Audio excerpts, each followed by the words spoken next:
नमस्कार और स्वागत है इस खास बातचीत में। आज हम भारत और रूस के बीच एक बहुत बड़े संभावित रक्षा सौदे की गहराई में जा रहे हैं। ये सौदा Su-57 लड़ाकू विमान पर फोकस कर रहा है और खबरें हैं कि इसने अमेरिकी रणनीतिकारों की नींद उड़ा दी है। हमारे पास कुछ एनालिसिस है, रिपोर्ट्स हैं जो इस पॉसिबल डील के अलग अलग पहलू, इसमें क्या मौके हैं, क्या चुनौतियां हैं, उन सब पर रोशनी डालते हैं। तो आज हम क्या समझने की कोशिश करेंगे? भाई, इस पैकेज में ऐसा क्या खास है? भारत के लिए ये सौदा इतना ज़रूरी क्यों माना जा रहा है? इसके फ़ायदे क्या हो सकते हैं आगे चलकर? और कौन सी ऐसी चिंताएं हैं या कहिए नुकसान हैं जिन पर ध्यान देना बहुत ज़रूरी है? चलिए शुरू करते हैं। तो सबसे पहले ताज़ा खबर सुनने में आ रहा है कि रूसी राष्ट्रपति पुतिन शायद दिसंबर में भारत आ सकते हैं और हो सकता है कि उसी दौरान इस Su-57 डील पर साइन भी हो जाए। पर यह समझना होगा कि ये सिर्फ कुछ प्लेन खरीदने की बात नहीं है, है ना? ये कुछ बड़ा लग रहा है। बिल्कुल। जो भी जानकारी बाहर आ रही है उससे तो यही लगता है कि रूस इस बार काफी कुछ ऑफर कर रहा है। सबसे पहले तो स्टेल्थ टेक्नोलॉजी, मतलब रडार से बचने की जो क्षमता है उसका 80 से 90% तक ट्रांसफर, ये अपने आप में बहुत बड़ी बात है। हाँ, क्योंकि देश ये टेक्नोलॉजी छुपाते हैं बुझली। सही कहा। और फिर सोर्स कोड देने की भी बात है। सोर्स कोड, इसका ठीक मतलब क्या हुआ आम भाषा में? देखिए, सोर्स कोड मिलना एक तरह से विमान के सॉफ्टवेयर की चाबी मिलना है। इससे भारत न सिर्फ विमान उड़ाएगा बल्कि उसके दिमाग को अपनी ज़रूरत के हिसाब से बदल सकेगा, भविष्य में अपग्रेड कर सकेगा और सबसे ज़रूरी, अपनी मिसाइलें, यहाँ तक कि जो हाइपरसोनिक मिसाइलें हम बनाना चाहते हैं उन्हें भी इंटीग्रेट कर पाएगा। बाप रे, ये तो कमाल की बात है। ये आमतौर पर कोई देता नहीं है। बिल्कुल नहीं, खासकर इतने एडवांस फाइटर जेट के लिए। और इसे भारत में बनाने की बात भी है, मेक इन इंडिया। रूस इस पर भी तैयार दिख रहा है। हिंदुस्तान एरोनॉटिक्स लिमिटेड यानी HLL की नासिक फैसिलिटी में रूसी टीमों ने कुछ शुरुआती स्टडी भी किए हैं, ऐसी खबरें हैं। वो शायद ये देख रहे हैं कि आप बनाने में क्या लागत आएगी, कितना टाइम लगेगा, प्रोडक्शन रेट क्या होगा वगैरह। लेकिन इन सब अच्छी बातों के बीच एक पेशकश ऐसी है जो शायद सबसे ज्यादा चौंकाने वाली है, और वो इस सौदे को बिल्कुल अलग बना देती है। वो है एक्सपोर्ट राइट्स, निर्यात का अधिकार। सही पकड़ा आपने। यही इस पूरे पैकेज का सबसे अनसुना, सबसे अभूतपूर्व पहलू है। एक्सपोर्ट राइट्स का सीधा मतलब है कि भारत HLL के जरिए Su-57 बनाएगा तो सही, हाँ, साथ ही उसे दूसरे देशों को बेच भी सकेगा। क्या बात है। और जो भी मुनाफा होगा वो भारत और रूस में बटेगा। ये तो वाकई गजब है।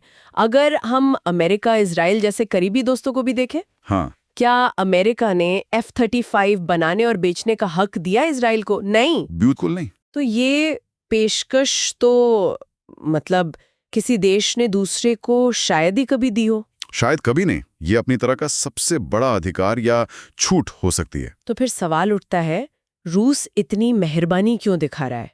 आखिर इंटरनेशनल पॉलिटिक्स में हर कोई पहले अपना फायदा देखता है ना? बिल्कुल वाजिब सवाल है। और देखिए, इस असाधारण ऑफर के पीछे एक बहुत बड़ी और प्रैक्टिकल वजह नजर आती है। वो है पश्चिमी देशों के प्रतिबंध, सैंक्शंस। अच्छा, रूस पर जो कड़े आर्थिक और रक्षा प्रतिबंध लगे हैं उन्होंने उसकी हथियार बेचने की क्षमता पर बहुत बुरा असर डाला है। कैसे? अगर देश खरीदना भी चाहे तो मुश्किल है? हाँ, बिल्कुल।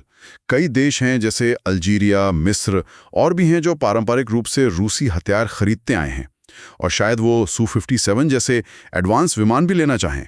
लेकिन दिक्कत यह है कि अमेरिकी डॉलर और SWF जैसे इंटरनेशनल पेमेंट सिस्टम पर निर्भरता के कारण इन प्रतिबंधों के चलते रूस को सीधे पेमेंट करना उनके लिए बहुत मुश्किल या कहिए नामुमकिन सा हो गया है।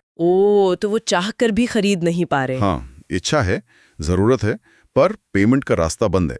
यहीं पर भारत एक सॉल्यूशन की तरह सामने आता है, या कहिए एक वर्क अराउंड। कैसे? रूस की सोच शायद ये है कि विमान के जो सबसे सेंसिटिव हिस्से हैं, जैसे इंजन, एवियोनिक्स, वो रूस में बने और भारत आ जाएं। अच्छा। बाकी का ढांचा, असेंबली, वो सब भारत में HAL करें। अच्छा। फिर मेड इन इंडिया टैग के साथ भारत इसे 29 देशों को बेचे जो रूस से सीधे नहीं खरीद पा रहे। अरे वाह, प्रतिबंधों को बाईपास करने का एक स्मार्ट तरीका। बिल्कुल। इससे रूस को मार्केट भी मिल गया और भारत को टेक्नोलॉजी और रोजगार भी। और रूस की डिफेंस इंडस्ट्री, जो शायद बिक्री न होने से मुश्किल में थी, हाँ, उसे एक लाइफलाइन मिल सकती है। देखिए, हथियार बेचकर ही वो नए R&D में पैसा लगाते हैं। वो पूरा साइकिल प्रतिबंधों से रुक सा गया था।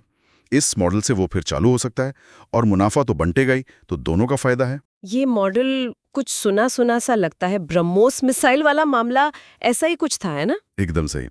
ब्रह्मोस मिसाइल इसी साझा विकास, उत्पादन और निर्यात मॉडल का एक बहुत सफल उदाहरण है। टेक्निकली 50% भारतीय, 50% रूसी। भारत जब बेचता है तो आधा मुनाफा रूस को जाता है। तो ये एक टेस्टेड सिस्टम है। हाँ, एक तरह से। हालांकि Su-57 जैसा कॉम्प्लेक्स फाइटर जेट बनाना और बेचना कहीं ज्यादा बड़ी चुनौती होगी, पर सिद्धांत वही है। ऊपर से देखने पर तो ये सब भारत के लिए बहुत ही अच्छा लग रहा है। एडवांस टेक्नोलॉजी मिल रही है, देश में बनेगा, रोजगार मिलेगा और अब तो एक्सपोर्ट से कमाई का मौका भी। लेकिन कुछ रिपोर्ट्स चिंता भी जता रही हैं। क्या इस सुनहरे ऑफर में कोई छिपा हुआ पेच भी है भारत के लिए? हाँ, यहीं पर मामला थोड़ा पेचीदा हो जाता है। और चिंता की एक बड़ी वजह फिर से हमें ब्रह्मोस के अनुभव से ही जुड़ी जा रही है। कुछ एक्सपर्ट्स का मानना है कि क्योंकि ब्रह्मोस हमारी प्राथमिकता बन गई और उसके स्पोर्ट पर इतना जोर रहा। एम्स है, हाँ, खासकर तेजस, और उससे भी ज्यादा जरूरी AMCA, हाँ, उस पर बुरा असर न पड़ जाए। हाँ, बिल्कुल यही मुख्य चिंता जताई जा रही है। AMCA तो भारत का भविष्य है। एक 5वीं पीढ़ी का अपना स्टेल्थ फाइटर जेट, और ये सिर्फ एयरफोर्स के लिए नहीं है। प्लान ये है कि इसका एक एक्सपोर्ट वर्जन भी बने। उसे बेचकर भारत ना सिर्फ पैसा कमाए, बल्कि एक आत्मनिर्भर डिफेंस इंडस्ट्री का पूरा इकोसिस्टम खड़ा करे। हाँ, वो तो बहुत जरूरी है स्ट्रेटेजिक आजादी के लिए। बिल्कुल। तो अब सवाल ये उठता है कि अगर भारत खुद ही रूसी डिजाइन वाला Su-57 बनाकर दुनिया को बेचेगा, तो फिर अपने AMCA के ग्राहक कहां से लाएगा? या शायद AMCA प्रोग्राम ही पीछे ना रह जाए? तो ये तो एक तरह से रूस का ऑफर भारत के अपने पैरों पर खड़े होने के सपने को ही चोट पहुंचा सकता है। ये एक बड़ी दुविधा है। बिल्कुल, यही। ये एक आकर्षक शॉर्टकट बनाम आत्मनिर्भरता के लंबे मुश्किल रास्ते के बीच चुनने जैसा है। Su-57 का सौदा फौरी ताकत तो देगा, एक्सपोर्ट का मौका भी देगा, लेकिन क्या ये भारत की अपनी डिजाइन और डेवलपमेंट कैपेबिलिटी को बढ़ाने और भविष्य में एक बड़ा डिफेंस एक्सपोर्टर बनने की महत्वाकांक्षा को रोक देगा? ये वो स्ट्रैटेजिक खींचतान है जिसका सामना भारत कर रहा है। तो फिर एक्सपर्ट्स क्या कह रहे हैं इस पर? क्या रास्ता सुझाया जा रहा है? कैसे निकले इस पहेली से? ज्यादातर डिफेंस एनालिस्ट एक बैलेंस्ड अप्रोच की बात कर रहे हैं। एक सुझाव यह है कि भारत अपनी फौरी जरूरतें पूरी करने के लिए, मतलब एकदम तात्कालिक, सीमित संख्या में Su-57 खरीद सकता है, खासकर अगले 5-6 साल के लिए, जब तक हमारा AMCA तैयार नहीं हो जाता। चीन के J-20 जैसे स्टेल्थ विमानों का मुकाबला करने के लिए ये जरूरी हो सकता है। अच्छा, मतलब एक स्टॉप गैप अरेंजमेंट की तरह। हाँ, कह सकते हैं, लेकिन मुख्य फोकस, सारे संसाधन वो AMCA के डेवलपमेंट और उसे कामयाब बनाने पर ही लगने चाहिए, ताकि भविष्य की योजना प्रभावित ना हो। बिल्कुल। वही भारत की असली डिफेंस आत्मनिर्भरता और लंबे समय की एक्सपोर्ट क्षमता की कुंजी है। इसलिए Su-57 एक्सपोर्ट डील वाले प्रस्ताव के आकर्षण में बहने की बजाय उस पर बहुत सावधानी से अपने नेशनल इंटरेस्ट को सबसे ऊपर रखकर सोचने की जरूरत है। मतलब तात्कालिक फायदे के लिए लॉन्ग टर्म गोल कुर्बान ना हो जाए। सही। लेकिन एक बात और है, Su-57 एक्सपोर्ट डील पर भले ही सावधानी बरतनी हो, पुतिन की संभावित विजिट में टेबल पर कुछ और चीजें भी हो सकती हैं। उन पर ध्यान देना भारत के लिए फायदेमंद हो सकता है, जैसे S-500 एयर डिफेंस सिस्टम की टेक्नोलॉजी। हाँ, वो भी जरूरी है। और खास तौर पर jet engine technology. Jet engine, ये तो भारत की दुखती रग रही है सालों से। इसमें कुछ हो जाए तो वाकई गेम चेंजर होगा, है ना? निश्चित रूप से। अगर रूस जेट इंजन टेक्नोलॉजी का वाकई में पूरा और सच्चा ट्रांसफर करने को तैयार है, तो ये भारत के लिए बहुत बड़ा वरदान होगा। ये हमारे तेजस मार्क 2 और खासकर AMCA के रास्ते की सबसे बड़ी रुकावटों में से एक है। सही बात है। तो अगर रूस से दोस्ती का सही इस्तेमाल करके यहाँ कुछ सफलता मिल जाए, तो ये भारत के डिफेंस सेक्टर को पंख लगा सकता है। इस पर जरूर गंभीरता से बात होनी चाहिए। तो कुल मिलाकर तस्वीर काफी कॉम्प्लेक्स है। एक तरफ रूस का एक अभूतपूर्व बहुत लुभावना प्रस्ताव है, टेक्नोलॉजी लो, भारत में बनाओ, बेचो भी। दूसरी तरफ इसे अपनाने में भारत के अपने लॉन्ग टर्म स्ट्रेटेजिक सपने, खासकर AMCA और रक्षा आत्मनिर्भरता की जो महत्वाकांक्षा है, उस पर ग्रहण लगने का खतरा है। बिल्कुल। और यहाँ सोचने वाली बात यह है कि देखिए, अक्सर देशों को ऐसे ही विकल्प मिलते हैं।